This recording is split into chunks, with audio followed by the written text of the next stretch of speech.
And that's Passerina Cyania bringing us in, the indigo bunting. Welcome to the Dissectify podcast, the show that gets you curious about the wild world right outside your window. I'm your host, Nicholas Sines, bringing you content late every Tuesday night. And since it's so close to a holiday, I'm going to be doing this without video this time. And we're just going to be talking about whatever the hell was on my mind that's vaguely related to biology, which usually is too much. So today I thought I'd cover artificial selection and GMOs and synthetic biology, basically the things that people do in order to try to get living things to be more useful to us. Alright, so I always thought it was interesting that there's this really big distinction, this almost phobia between what people are comfortable with as far as changing living things in order to be more useful to us, right? We have this long history as humans of making, artificially selecting animals that are, well, not just animals, anything. Artificially selecting anything that's going to be food or is going to make some useful substance for us, right? So this includes animals that we want the meat of, we want them to grow up fast, we want them to be non-aggressive, we just basically want them to eat the things that we don't want to eat, grow up fast, and give me a whole lot of meat that I can eat, right? And I think that's pretty much the same for all food items, even plants. So in that case, we select things to produce a whole lot of the food item that we want reliably and all at once. We select flowers to bloom all at once and produce as big of blooms as possible, as bright as colored as possible. And in the wild, right, things don't follow those rules. They're going to be much more aggressive. They're going to try to protect themselves. They're not going to be as comfortable around humans. They're not going to get as fat as quickly. Basically, they're meant to survive instead of just being a tool to feed us. And we put a lot of resources into trying to figure out how to make these organisms produce food for us or services for us, right? We have horses and other livestock to pull equipment and take us places, and food items that are supposed to grow up reliably and quickly. And all of it was basically done with artificial selection. We found one creature that we're like, oh yeah, this one doesn't try to bite me or kick me or scratch me or whatever as much.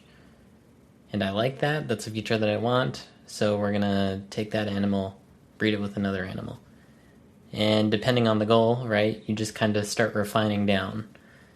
So you breed the plant that produces the bigger corn cob or the bigger berries or whatever else. And you take those and you take the ones that have the traits that you want, breed them together, and slowly they become more of the thing that you want. And usually that's more of a food, more of a service, easier to deal with, more reliable, whatever it is.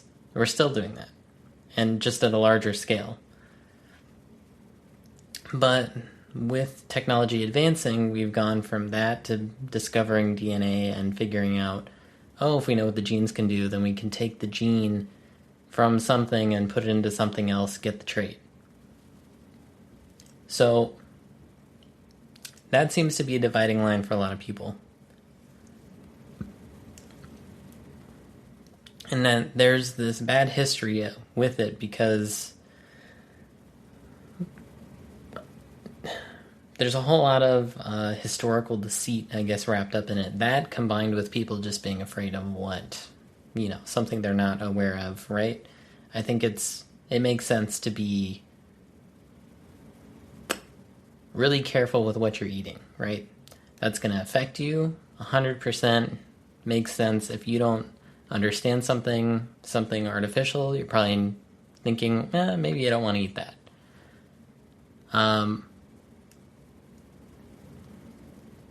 But I think there's varying degrees of this, right? And it has such a bad history because the company, I think, to my knowledge, is basically the only one that, or at least the one that had the biggest negative impact on it all, was Monsanto, which had the genius idea of taking this. Well, plants are hormone based. I guess let's start there, right? So they were taking this substance that kills plants, I believe, and this may be wrong. Maybe I'll look this up before I start spouting stuff off.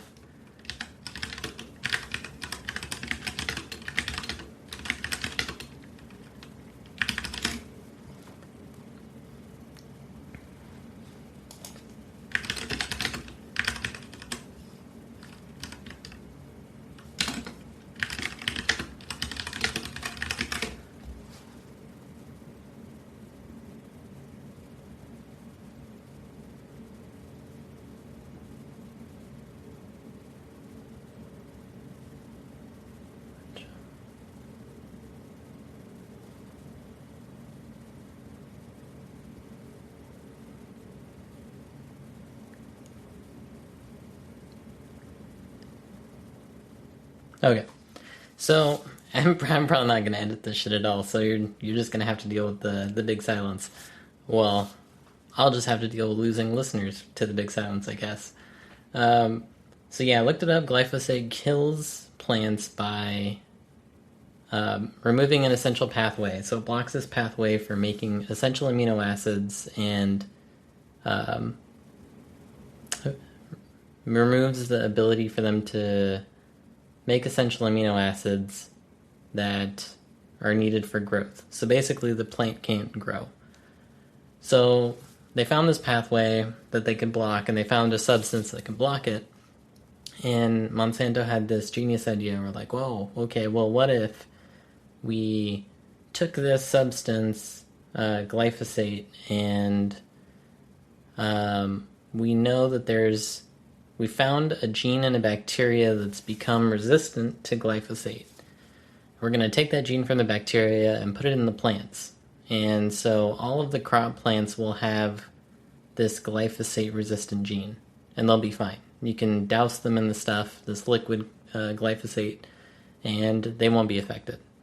But every other plant around is going to not be able to grow and going to die.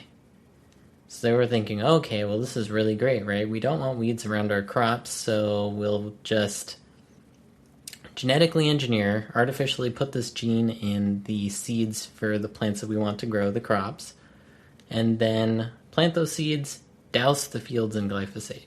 So anything else that's touching that soil, any plants that get in there and try to grow, are just not going to grow. They're going to die. And your crops are going to be fine. Well, as you can imagine, there were some issues. Not only were there some poor business practices and basically corporate bullying, but yeah, I don't think all the financial stuff's really worth getting into. Maybe it is. Why not? Fuck it. I want to talk about it. So you have these seeds, these genetically engineered seeds, and it works, right? Biology's messy, and you find a way to kill everything else. Okay, so seems like has potential, right? So they do this, but not only was it genetic engineering, but when people are already kind of nervous or afraid of things that are artificial, especially when it comes to food, and but yeah, Monsanto had this whole thing where they came up with these seeds and had it in the contract saying that if you buy our seeds, opening the package is like a legally binding document that says you aren't allowed to resell those seeds to other people. And you're not allowed to... Yeah, basically, they're just trying to control these seeds, and so it became this thing where if other farmers who didn't want to use these seeds ended up getting like some plants that ended up being pollinated or potentially getting that gene, or some stray seeds that end up in their field. And if that happens, then Monsanto is able to come after these people saying you're using our product and you didn't pay for it. So yeah, it was just a bunch of shitty business practices. And on top of that, dumping glyphosate into the soil ended up causing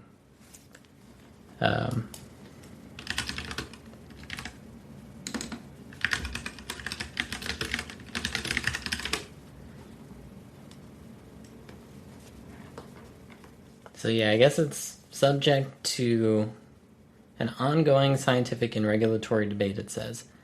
But there's this correlation of people who are around glyphosate a lot getting a specific kind of cancer, and that these correlations were found in the studies that the company did, but they didn't publish it, and it seems like they kind of tried to cover it up. So there's this kind of this perfect storm, right? These things that people already aren't excited about were coupled with these shitty business practices, and on top of that, potentially this really dangerous situation where these chemicals are making people sick. So, yeah, just not a good look. But from the biology perspective, I think GMOs are really useful.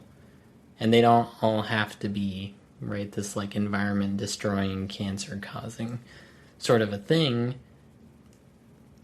I will say, I think biology is messy enough that a lot of people are, you have to be careful with these things, right? Because if you put a gene out there, there's a chance that it has some effects that you didn't realize. It's going to interact with something else that's cause some issues with the bugs or whatever, right? It might end up getting released into the environment, meaning like a plant is able to hybridize or something, and then now oops, you just released that gene in like an environment that wasn't there before. So I don't know, maybe there is an argument there for GMOs being I wouldn't say too dangerous, but too risky, potentially. Because if you're artificially selecting something, you're introducing not the same genes, but, right, mutations happen. So you're getting these new combinations and new functions or traits for some organism by happenstance, and then you find that trait, you think it's useful, you artificially select it forward, and now all the individuals in some line have it, right? But the difference is that can take a long time, depending on how long the generation time is between these organisms. Like if you wanted to artificially select elephants, that would take a long time. But the same is true with plants and stuff like that. That you find a trait, a lot of the times you're not going to get some new trait or something meaningful, or it may not be as heritable as you thought, and you're just kind of taking a shot in the dark to try to get it to show up in other plants, and then bringing it forward. You don't know how it, if it's heterozygous, meaning, it shows up when one version of the trait is there, right? Because you have two copies of each gene, potentially.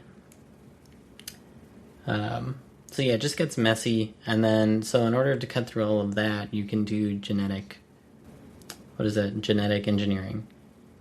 Not only is it more effective because you know what it is and you know what you're trying to get it to do, and you can actually put it into a plant and say, this is what I want, and then does it happen? You're not trying to mess with all this messy stuff, seeing if there's traits that pop up that you can then continue. That's There's a lot more potential for it to be like a surefire thing. But you still don't know like what the impact is going to be. You still got to test it out and see if the plant is, the plant or whatever else is working out the way you want. It may cause issues in the organism, right? So that's not like a big ethical concern in plants, but in animals, right? That could be a big ethical concern. Yeah, I'm not sure if anybody's really trying to genetically engineer animals. I think it's mainly just plants for crops and, ornamental stuff. Like they released, I think it was like Firefly, this company made a petunia, but its petals glow in the dark because it's got some, I think it might be a gene from the firefly. Anyways, it's got this extra biochemical pathway that goes on in its petals, so that they can like intake sunlight and it'll like charge up this molecule that'll cause that tissue to glow, which is really cool. I bought one. It was like a little too expensive, maybe like $30, but it was a cool gift. And I think it was pretty impressive. It wasn't like glowing super bright, but it was pretty cool. So I guess what I'm trying to get at is people seem fine with artificial selection. In fact, we've done that for thousands of years for different organisms like broccoli, kale, cabbage, and cauliflower and kohlrabi. I don't think I'm missing one, but all of these vegetables came from the same mustard family. I think it was called, let's see, broccoli,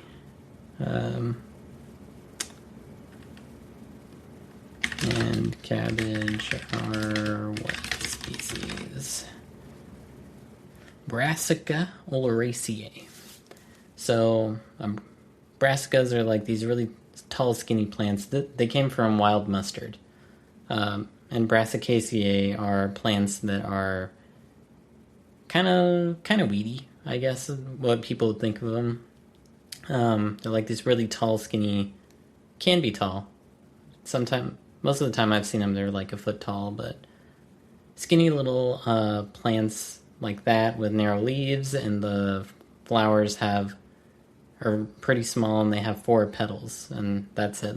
That's kind of the telltale sign of a brassica member. But all of these, sorry if that's kind of loud, but all of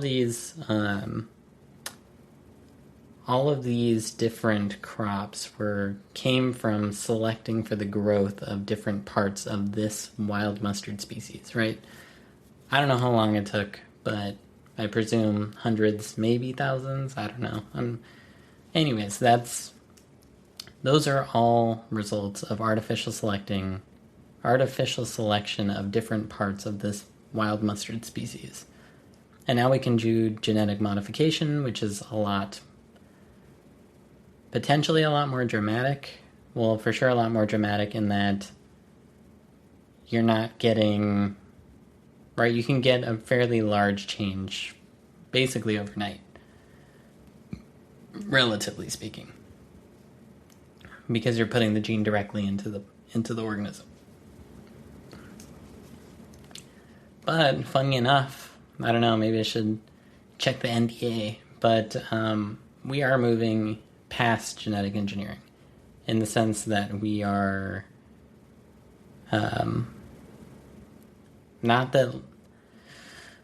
let's see. We're moving to a step that's more technically involved than genetic engineering, right? I think artificial selection and genetic engineering aren't going anywhere. Those are going to be there. They're tools, they're useful, they help us eat, and all that sort of stuff, right? So they're not going anywhere, but we are kind of entering now an era of synthetic biology. I've worked personally at a company that printed DNA. Like literally they have a technology that they can put in DNA nucleotides and electricity, and I'm sure there's an error rate. I don't know what it is. I wasn't that high up in the company or that involved. I was just, one of the pawns, one of the lab rats who, anyways.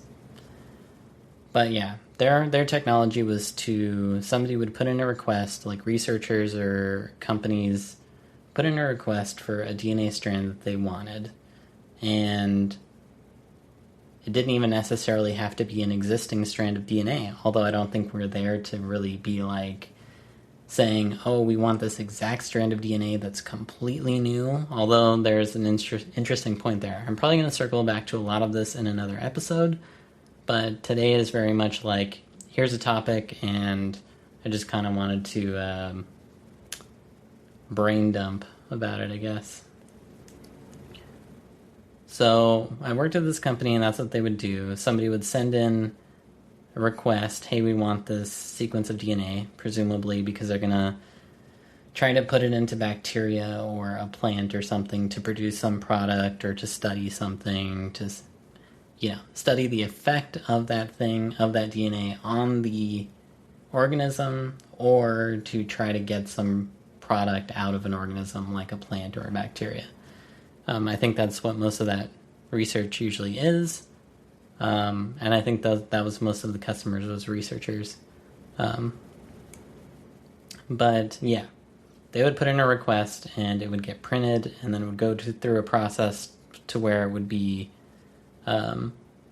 sent off in a little vial, right? Like a cold pack that contains the DNA. They can continue their research. They have the little clump of DNA they can pull from. And so yeah, that was kind of eye-opening. I was excited to work there at the time. Not that I'm not excited about the technology. I don't even think it's inherently bad, right? I think there's a lot of risks, but I think there's also potentially a lot of benefits.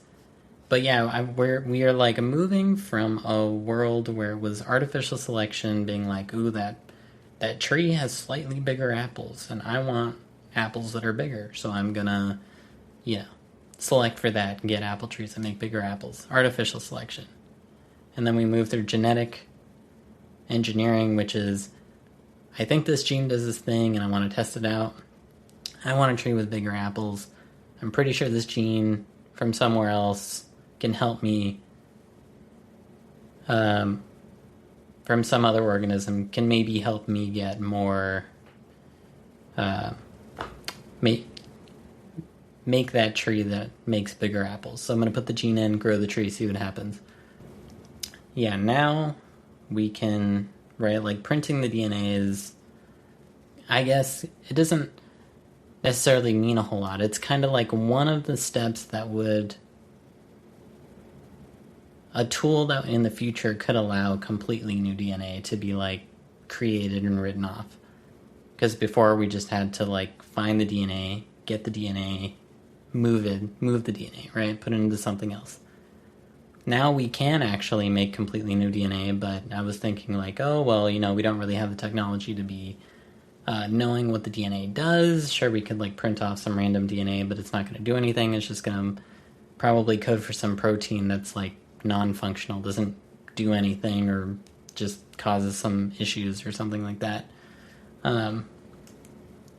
But the other day I was watching this Instagram, and they covered this paper. Yeah, what was it? It was like they made a brand new, right? A virus is not a living thing, technically. It utilizes the like machinery of actual cells in order to reproduce. So viruses do reproduce, but they couldn't do that on their own.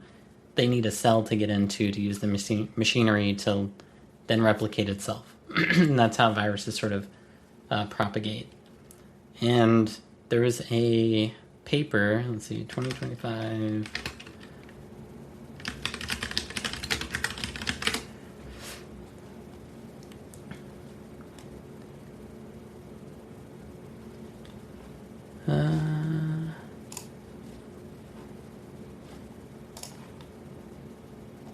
I took a picture of it, let's see. But what I did see of it was that they decided to do this in bacteriophage. So, which is a smart thing to do, right? You don't want to be making brand new viruses and then, see. Let's see. Generative design of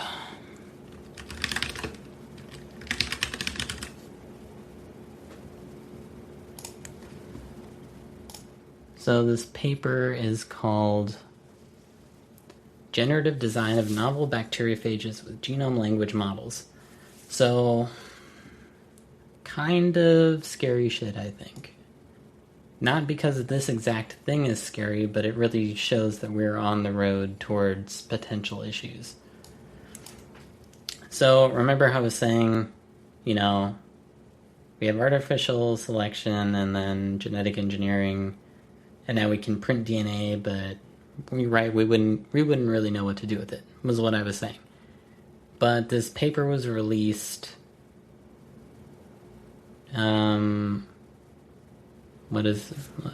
September 17th, 2025. And basically it's saying that they trained an AI model on a bunch of viral genome sequences and then said, we want a bacteriophage, so a virus that attacks and grows from bacterial cells. This is a scientist talking, telling the AI model, we want a brand new bacteriophage genome. And so let's see, maybe we should just read off the abstract first. It says, many important biological functions arise not from single genes, but from complex interactions encoded by entire genomes. All right, so biological functions come from multiple genes and their products interacting. Genome language models have emerged as a promising strategy for designing biological systems, but their ability to generate functional sequences at the scale of whole genomes has remained untested. Here we report the first generative design of viable bacteriophage genomes. We leveraged frontier genome language models EVO 1 and 2, those are the models' names, to generate whole genome sequences with realistic genetic architecture and desirable host tropism. That's a new one on me.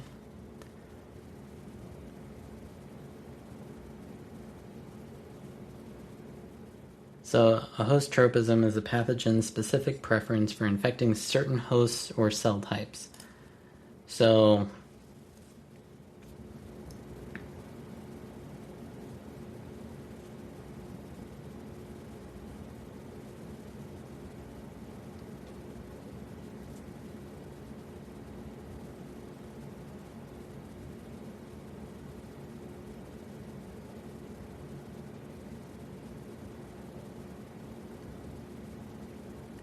all right, so they say,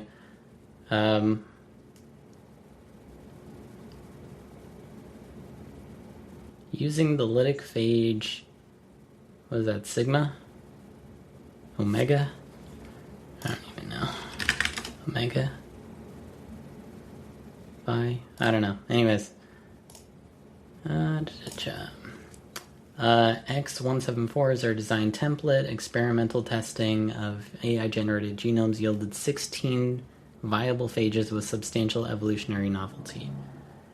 Cryo-electron microscopy revealed one of the generated phages utilizes an evolutionary distant DNA packaging protein within its capsid. Multiple phages demonstrate higher fitness than the X174 in growth competitions and in their lysis kinetics. So they grow faster and they lyse cells faster.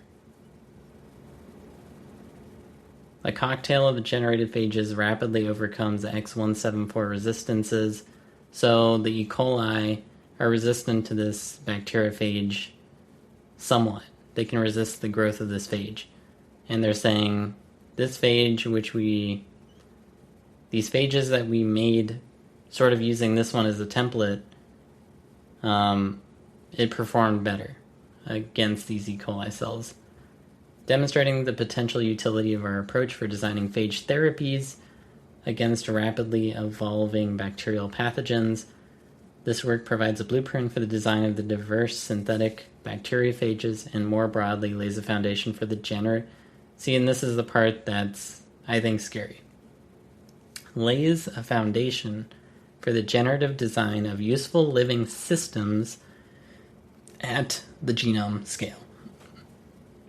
And I think it's important to stress that, like, this is really baby steps, right? So bacteriophage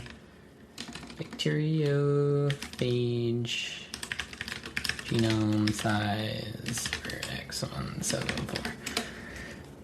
So about 5.4 kilobases, so 5,400-ish nucleotides. So really tiny genome.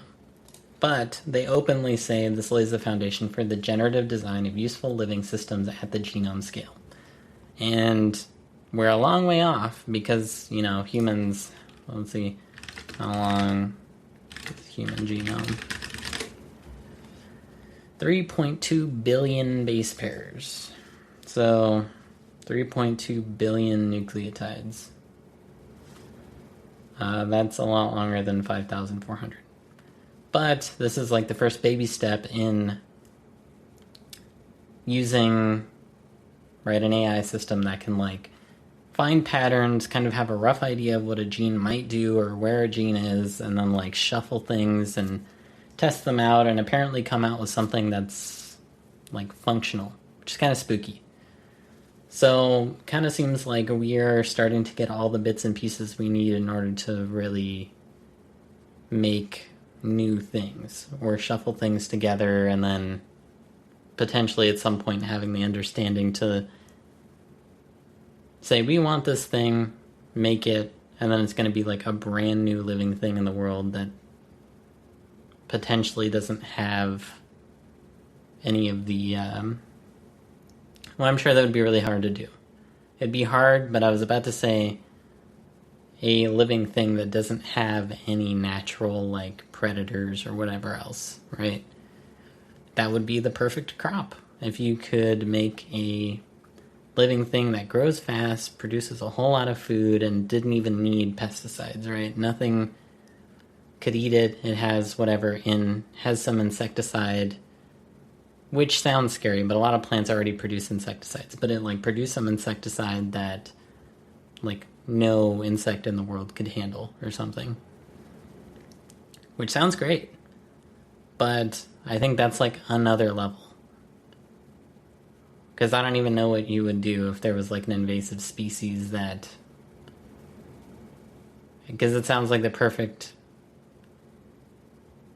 way to cause like a serious invasive species. Because that's sort of what happens is you take this plant from somewhere else in the world, like, something from Europe or Africa or wherever else, and then like plant it here, and then oops, it like likes the conditions here. And not only that, like it can grow the plant, this hypothetical plant, but, or even animals or whatever, it comes here, likes the conditions, it can thrive, and it can thrive not only because the conditions are good, but it doesn't have all of those like predators or pests or things that would naturally like take it down a notch and keep it from taking over everything. Like invasive species don't have that. That's why they take over. And here we are talking about the first baby steps towards making artificial genomes. So I guess I'll talk more on this later when I'm more informed and it's not 2 a.m. Before Christmas. 2 a.m. on Christmas Eve day. Eve, I think. Anyways, these are some thoughts, and there's a whole lot of other stuff, I think, to talk about there, but yeah. Seems like we're working our way up the ladder. Artificial selection, genetic engineering, and now synthetic biology. And yeah, synthetic genomes. So, worth a thought. Hope you guys are having a good holiday. I had to circle back and record this because I almost forgot the most important part. Please leave a review wherever you're listening. Visit dissectify.com for more nature exploring tools. Not that I included any this episode. My Instagram at nicholas.signs can also be found there. Tag me in your nature photos. I'd love to see them. And remember, you live in a world with so many other species, so get out there and check it out. Thanks. Bye.